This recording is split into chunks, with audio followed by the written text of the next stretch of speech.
আঞ্চলিক সহযোগিতা জোরদারের মাধ্যমে বৈশ্বিক সংকট মোকাবেলা সম্ভব বলে মনে করেন বিমস্টেক মহাসচিব ইন্দ্রমণি পান্ডে। দিল্লিতে 3 দিনের জাতীয় নিরাপত্তা প্রধানদের বৈঠকের আগে যমুনা টেলিভিশনকে দেওয়া সাক্ষাৎকারে কথা বলেন তিনি।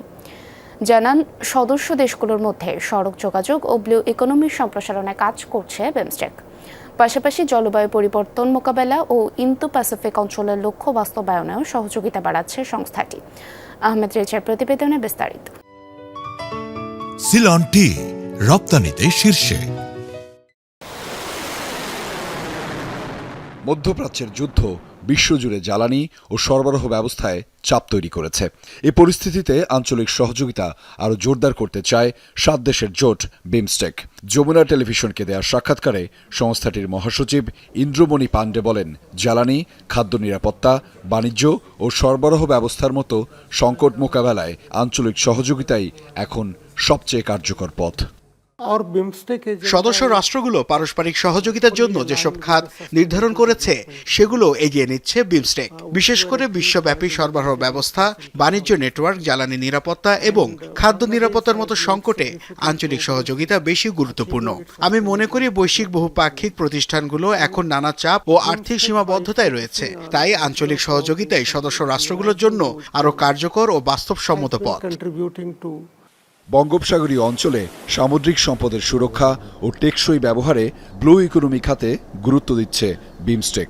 সদস্য দেশগুলোর মধ্যে সড়ক, নৌ, আকাশ ও ডিজিটাল যোগাযোগ বাড়াতেও কাজ করছে সংস্থাটি।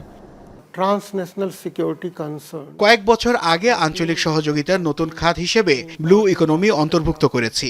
এর মাধ্যমে সদস্য রাষ্ট্রগুলোর মধ্যে সহযোগিতা বাড়বে। 2022 সালে সদস্য রাষ্ট্রগুলো পরিবহন সংযোগের একটি মাস্টার প্ল্যান অনুমোদন করে। গত বছর এশীয় উন্নয়ন ব্যাংকের সহযোগিতায় সেটি পর্যালোচনা করা হয়। দেখা গেছে পরিকল্পনাভুক্ত প্রায় 60% প্রকল্প ইতোমধ্যে বাস্তবায়িত হয়েছে। এটি শুধু সড়ক ও স্থল যোগাযোগ নয়, সামুদ্রিক যোগাযোগ, বিমান যোগাযোগ, ডিজিটাল সংযোগ এবং জনগণের পারস্পরিক যোগাযোগও এর অন্তর্ভুক্ত।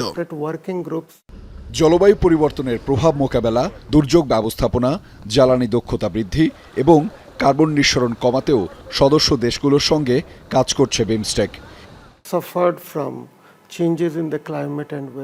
বিমস্টেকের সব সদস্যই জলবায়ু ও আবহাওয়ার পরিবর্তনের নেতিবাচক প্রভাবে শিকার।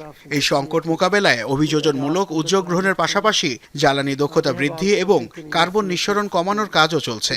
এছাড়া দুর্যোগ ব্যবস্থাপনা নিয়েও আমাদের একটি স্বতন্ত্র সহযোগিতা খাত রয়েছে।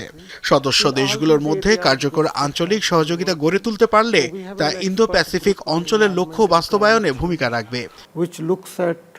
ইন্দ্রমণি পান্ডে বলেন, শুধু বাংলাদেশ নয়, সদস্যভুক্ত 7টি দেশের জনগণের কল্যাণ ও উন্নয়নেই কাজ করে যাচ্ছে বিমস্টেক। আহমেদ রেজা, যমুনা নিউজ, ঢাকা।